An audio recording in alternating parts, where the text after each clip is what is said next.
अस्सलाम वालेकुम dear students, आप देख रहे हैं सैदरी एकेडमी और हाजिर हैं हम लोग रिप्रोडक्शन चैप्टर के एक और टॉपिक के साथ। और आज के अंदर हम मेल रिप्रोडक्टिव सिस्टम के जिस टॉपिक के साथ हाजिर हैं वो है हमारे पास एक्सेसरी डक्ट्स, यानी कि वो डक्ट्स, वो ट्यूब्स जो कि मददगार होती हैं, वो ट्यूब्स जिनकी मदद से स्पर्म्स कैरी आउट होते हैं, स्पर्म्स फिर आगे पहुंचते हैं। अब इसके बारे में सबसे पहले हम बयान करेंगे। तो लिखा हुआ है sperm cells move towards the एपिडिडीमिस।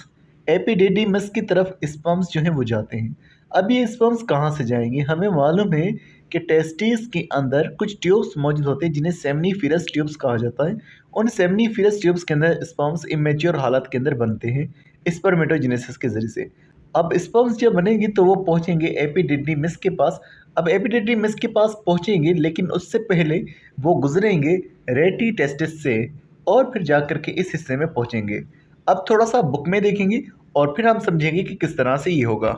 ये हमारे सामने एक टेस्टिस का स्ट्रक्चर मौजूद है। अगर हम देखेंगे तो ये जो चीज़ें येलो कलर से बनाई गई हैं, these are the seminiferous tubes जिनके अंदर स्पर्म्स की प्रोडक्शन होती है। फिर उसके बाद इसके साथ कुछ और हिस्से जुड़े हुए हैं। अगर आप यहाँ पर देखेंगे तो ये हिस्से आपको नज़र आ रहे हैं, these are the rete testis. और फिर रेट टेस्टिस के बाद कुछ और ट्यूब्स भी छोटी सी आएंगी जिन्हें इफ्रेंट डक्ट्यूल्स कहा जाता है। इफ्रेंट डक्ट्यूल्स के बाद ये चला जाएगा एपिडिडीमिस के पास। तो इस तरह से स्पर्म्स इन हिस्सों में पहुंचते हैं। यहाँ पर मौजूद इस तस्वीर में ज़्यादा क्लियर तौर पर आपको नज़र आ रहा है स्ट्रक्चर, लोब्यूल्स भी आपको नज़र आ रहे हैं जो कि हमने कहा था कि चैम्बर्स होते हैं। उसके अलावा अगर हम बात करेंगे, आपको यही जो है सेमनीफेरस ट्यूब्स भी नज़र आ रही हैं जिनके अंदर से स्पर्म्स प्रोड्यूस होंगे। एंड सेमनीफेरस ट्यूब्स के बाद जो स्पर्म्स पहुँचेंगे वो रेटी टेस्टिस में पहुँचेंगे, जो कि ये वाले स्ट्रक्चर्स हैं। रेटिस टेस्टिस के बाद ये पहुँचेंगे इफ्रेंट डक्ट्यूल्स के अंदर, जो कि ये वाला स्ट्रक्चर है। और फिर एपिडिडीमिस के पास, यानी कि इस बड़े से क्वाइल्ड स्ट्रक्चर के अंदर, ट्यूब्स का ही ये स्ट्रक्चर है लेकिन ये काफ़ी ज़्यादा क्वाइल्ड मुड़ी हुई ट्यूब्स हैं एपिडिडीमिस, इनके पास जाकर के ये सेल्स पहुँचेंगे। अब हम बुक में वापसी आते हैं तो यहाँ पर इसको पढ़ते हैं। तो लिखा हुआ है after being produced in the seminiferous tubes. यही बात हमने कही कि स्पर्म्स पहले सेमनीफेरस ट्यूब्स में बनेंगी और उसके बाद एपिडिडीमिस के पास पहुँचेंगी रेटी टेस्टिस के जरिए से। मज़ीद लिखा हुआ है the epididymis and rete testis are connected by a network of tubes known as efferent ducts. हमने वही बात की थी फिर कि ये जो रेटी टेस्टिस होते हैं और ये एपिडिडीमिस होते हैं, इनके बीच में भी ट्यूब्स मौजूद होते हैं जिन्हें इफ्रेंट डक्ट्स कहा जाता है, जो कि आपको यहाँ पर नज़र आ रही। ये हमारे पास एपिडिडीमिस का स्ट्रक्चर और फिर ये रेटी टेस्टिस का स्ट्रक्चर और उसके बीच में यहाँ पर ये हमारे पास इफ्रेंट डक्ट्यूल्स। अब मज़ीद यहाँ पर ये लिखा हुआ sperm cells are kept in the epididymis until they are ready for ejaculation and are fully developed. अब यहाँ पर बात ये हो रही है कि जब स्पर्म्स रिलीज होते हैं उस प्रोसेस को कहते हैं एजाकुलेशन। जब तक एजाकुलेशन नहीं होती, स्पर्म्स रिलीज नहीं होते, तब तक ये एपिडिडीमिस के अंदर मौजूद रहेंगे, या फिर जब तक कि स्पर्म्स फुली मैच्योर नहीं हो सकते। स्पर्म्स जब फुल मैच्योर होते हैं तब ये एपिडिडीमिस से फिर बाहर निकलेंगे और एजाकुलेशन के लिए जाएंगे। ये ध्यान में रखिएगा कि सेमनीफेरस ट्यूब्स के अंदर जो स्पर्म्स बनते हैं वो इमेच्योर होते हैं, लेकिन स्पर्म्स जो मैच्योर होते हैं वो एपिडिडीमिस के अंदर होते हैं। फिर यहाँ पर एक और ट्यूब का जिक्र है, और ये ट्यूब कौन सी है? जो कि एपिडिडीमिस के साथ कनेक्टेड होती है, जिसका नाम लिखा हुआ है डक्टस डिफरेंस, या जिसे वास डिफरेंस कहा जाता है। तो इसके बारे में लिखा हुआ है vas deferens is the thick wall tube that carries sperms from the epididymis. Epididymis के पास जब स्पर्म्स मैच्योर हो जाएंगी तो यहाँ से स्पर्म्स को लाया जाएगा वास डिफरेंस के जरिए से, और लिखा हुआ है where the sperms are stored before being released during ejaculation. Ejaculation से पहले स्टोर किए जाते हैं ये वास डिफरेंस के अंदर। मैच्योर ये होंगे एपिडिडीमिस के अंदर, ये बनेंगे सेमनीफेरस ट्यूब्स के अंदर और स्टोर होंगे कुछ टाइम के लिए वास डिफरेंस के अंदर। मज़ीद लिखा हुआ है each ductus deferens has an ampulla. ये जो वास डिफरेंस है इसके पास एक बड़ा सा हिस्सा होता है जिसे एम्प्यूला कहा जाता है, और ये एम्प्यूला जो कि वास डिफरेंस का हिस्सा है, इसके बारे में लिखा हुआ है which is an expanded part.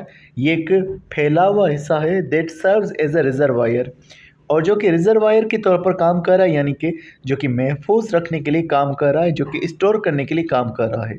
तो जैसे कि हमने बात की सेमनीफेरस ट्यूब्स, उसके बाद रेटी टेस्टिस, फिर इफ्रेंट डक्ट्यूल्स, फिर एपिडिडीमिस और उसके बाद वास डिफरेंस, जो कि आप यहाँ पर देख सकते हैं। तो ये तरतीब जो है हमने यहाँ पर बयान कर दी ताकि आपके लिए आसानी रहेगी। उसके अलावा ये वास डिफरेंस जो है जिसको डक्टस डिफरेंट कहा जाता है, तो ये ट्यूब भी आपको नज़र आ रही है, लेकिन ये ट्यूब यहाँ तक नहीं होती, ये बहुत ही ज़्यादा आगे तक फैली हुई होती है। अब इस तस्वीर में देखेंगे तो ये आपको टेस्टिस का स्ट्रक्चर नज़र आ रहा है, इसके साथ एपिडिडिमिस कनेक्टेड है और फिर एक ट्यूब जो दूसरी आ रही है जो कि वास्ट डिफरेंस या जिसको डक्टस डिफरेंस कह रहे थे। अब ये ट्यूब जो है आगे जाएगी तो इसका एक फैला हुआ उभरा हुआ स्ट्रक्चर आएगा। ये जो इसका फैला हुआ हिस्सा है इसे एम्प्यूला कहा जाता है, जो कि रिजर्वायर है जो कि कुछ टाइम के लिए स्टोर करेगा स्पर्म्स को। अब मज़ीद आगे लिखा हुआ है ejaculatory duct, one of the two hollow tubes created by joining the excretory duct of the seminal vesicles and the ampulla of ductus deferens। अब इस तस्वीर के अंदर काफ़ी ज़्यादा क्लियर स्ट्रक्चर आपको नज़र आ रहा है। अगर आप देखेंगे तो आपको ये वास्ट डिफरेंस नज़र आ रही है और उसके अलावा आपको एक और ट्यूब भी नज़र आ रही है जो कि है सेमिनल वेसिकल्स।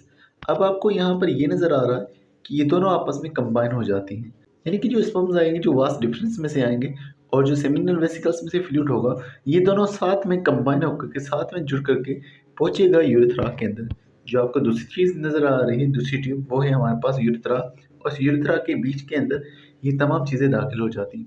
तो इजैक्यूलेटरी डक्ट दरअसल दोनों मिक्सचर्स को कंबाइन करके भेज रहा होता है यूरेथ्रा के अंदर। अब जो सेमिनल वेसिकल्स हैं उनका हिस्सा और जो दूसरी हैं डक्टस डिफरेंस, वास्ट डिफरेंस, इनका हिस्सा जब ज्वाइंट होगा तो ज्वाइंट होकर के वो बनाएगा हमारे पास इजैक्यूलेटरी डक्ट, एक ऐसी ट्यूब जो कि इजैक्यूलेट कराएगी जिसके ज़रिए से निकलेंगे स्पर्म्स, सेमन, जो कि साथ में मिलकर के निकलेंगे। तो आगे यही बात लिखी हुई है, the duct serves to combine the sperm deposited in the ampulla with the fluid generated by the seminal vesicles and transfer these substances to the prostate. तो यहाँ पर यही बात लिखी हुई है कि जो इजैक्यूलेटरी डक्ट होता है इसका काम होता है कंबाइन करना स्पर्म को जो एम्पुला में से आएगा और इन फ्लूइड्स को जो कि सेमिनल वेसिकल्स में से आएंगे।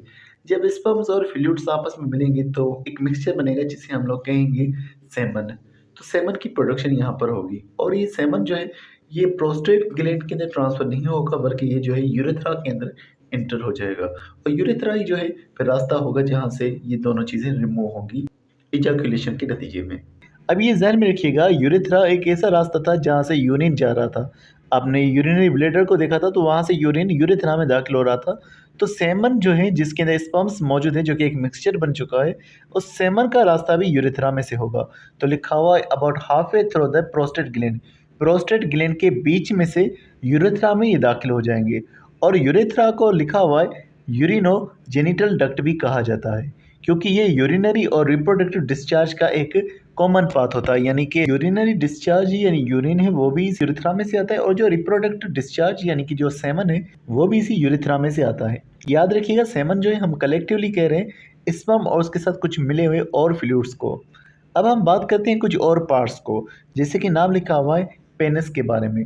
तो इसके बारे में लिखा हुआ है the male external genitalia, male का बाहर वाला ये जेनिटल यानी कि ऑर्गन होता है और इसको कपिलेटरी ऑर्गन भी कहा जाता है, यानी कि जब सेक्सुअल इंटरकोर्स का प्रोसेस होता है तो उस दौरान ये जो पेनिस है वो फीमेल ऑर्गन के साथ में मिलता है।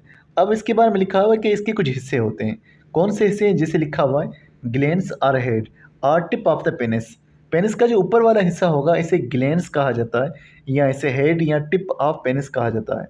और इसके बारे में लिखा हुआ है the glands is a very sensitive and contains the opening of urethra, urethra की जो ओपनिंग है वो भी इसी ग्लैंड्स में से निकलती है और उसके अलावा ये बहुत ही ज़्यादा सेंसिटिव पार्ट होता है। और मज़ीद इसके बारे में लिखा हुआ in some men's a fold of skin that called the foreskin may cover the glands, glands के ऊपर पैदाइश के तौर पर एक जो है कवरिंग मौजूद होती है, स्किन का पार्ट मौजूद होता है जिसे हम फोरस्किन कह रहे हैं जो कि कवर किया होता है। लेकिन जब मुसलमान बच्चों के अंदर खतने का प्रोसेस होता है सर्कमसेशन का तो इस फोरस्किन को कट किया जाता है।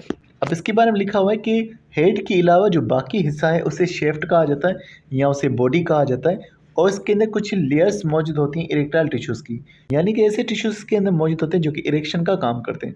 इरेक्शन एक ऐसा प्रोसेस होता है जिसके अंदर पेनिस की साइज़ इनलार्ज हो जाती है।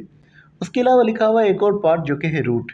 रूट की बात करें तो लिखा हुआ है ये वो पार्ट है जिसके ज़रिए से पेनिस पेल्विक एरिया से कनेक्टेड होता है। तो अब इसके तीन हिस्से हो गए, एक शेफ्ट जो कि ज़्यादातर इसका हिस्सा है, उसके अलावा रूट और उसके अलावा ग्लैंड्स। इस तस्वीर में अगर आप देखेंगे तो ये टॉप का पार्ट ये ग्लैंड्स और उसके बाद बाकी का इसका हिस्सा जो है शेफ्ट और जो पार्ट इसका कनेक्ट हो रहा है पेल्विक एरिया से ये पार्ट जो है रूट कहलवाएगा। फिर बात करते हैं स्कोटम की, जैसे कि हम पहले ही बयान कर चुके हैं the male external genitalia like penis it protect the testis, scrotum जो है वो टेस्टिस को बचाता है। और ये कैसे बचाएगा, लिखा हुआ है keeps them at a temperature several degrees below the normal body temperature. Body temperature से कई गुना कम टेम्परेचर पे ये उसे बचा रहा होता है टेस्टिस को, ताकि वो स्पर्म्स को डेवलप कर सकें। और कितना टेम्परेचर होगा, 34 सेल्सियस टेम्परेचर होगा।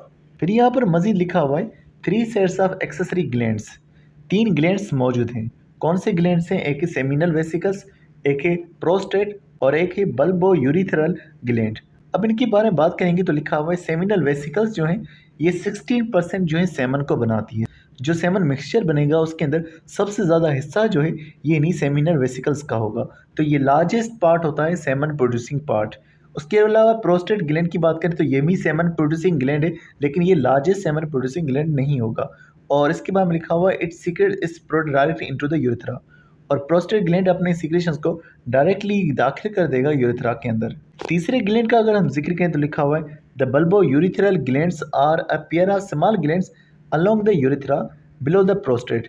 प्रोस्टेट से नीचे ये बल्बो यूरिथ्रल ग्लैंड्स मौजूद होते हैं और ये भी छोटे से पेयर के तौर पर मौजूद होंगे, 2 होंगे। और लिखा हुआ है before ejaculation they secrete a clear mucus. Semen के बाहर आने से पहले ये एक स्टिकी फ्लूइड को बाहर निकालते हैं। और इस म्यूकस का काम क्या होगा, लिखा हुआ है that neutralize any acidic urine remaining in the urethra. तो यूरेथ्रा क्योंकि वहाँ से सेमन को बाहर आना है तो उसके रास्ते को क्लियर करने का काम ये इसी बल्बो यूरिथ्रल ग्लैंड्स का होगा, उनके म्यूकस का होगा। अब यहाँ पर इनके बारे में आप देख सकते हैं टेस्टिस का लिखा हुआ, इनके काम का लिखा हुआ। ये स्पर्म्स और सेक्स हार्मोन्स टेस्टोस्टेरोन दोनों को प्रोड्यूस करेंगे। एपिडिडिमिस के बारे में बात करेंगे तो लिखा हुआ है कि यहाँ पर स्पर्म्स मैच्योर होंगे और कुछ टाइम के लिए स्टोर भी हो सकते हैं। और उसके अलावा वास्ट डिफरेंस की बात करेंगे तो ये जो है कंडक्ट करेंगे और स्पर्म्स को स्टोर करेंगे। सेमिनल वेसिकल्स की बात करेंगे तो ये कुछ फ्लूइड दाखिल करेंगे जिससे सेमन बनेगा। प्रोस्टेट ग्लैंड ये भी कुछ फ्लूइड ऐड करेंगे जिससे सेमन बनेगा। और यूरेथ्रा की बात करेंगे तो ये जो है कंडक्ट करेगा सेमन को और उसके अलावा यूरिन को। तो सेमन जब कह रहे तो स्पर्म्स भी साथ में आ गए। लास्ट में यहाँ बल्बो यूरिथ्रल ग्लैंड्स का जिक्र है। बल्बो यूरिथ्रल ग्लैंड्स को कॉपर्स ग्लैंड भी कहा जाता है और ये यूरेथ्रा में फ्लूइड दाखिल करते, सेमन में फ्लूइड दाखिल नहीं करते। जब यूरेथ्रा में फ्लूइड आएगा तो यूरेथ्रा जो है वहाँ का रास्ता ल्यूब्रिकेट होगा, सेमन जो है आसानी से जा पाएगा और एसिडिटी वगैरह को भी क्लियर करने का काम करेगा। तो डियर स्टूडेंट्स, आज की वीडियो बस इतना ही था। उम्मीद करता हूँ वीडियो आपको पसंद आई होगी। इंशाल्लाह नेक्स्ट वीडियो के अंदर हम लोग जिस टॉपिक का जिक्र करेंगे वो होगा हमारा स्पर्मेटोजेनेसिस, यानी कि स्पर्म्स किस तरह से प्रोड्यूस होते हैं, कौन सा प्रोसेस होगा, कौन सी सेल डिवीजन होगी। तो मिलते हैं नेक्स्ट वीडियो में, तब तक अपना बहुत सारा ख्याल रखिएगा। अस्सलाम वालेकुम।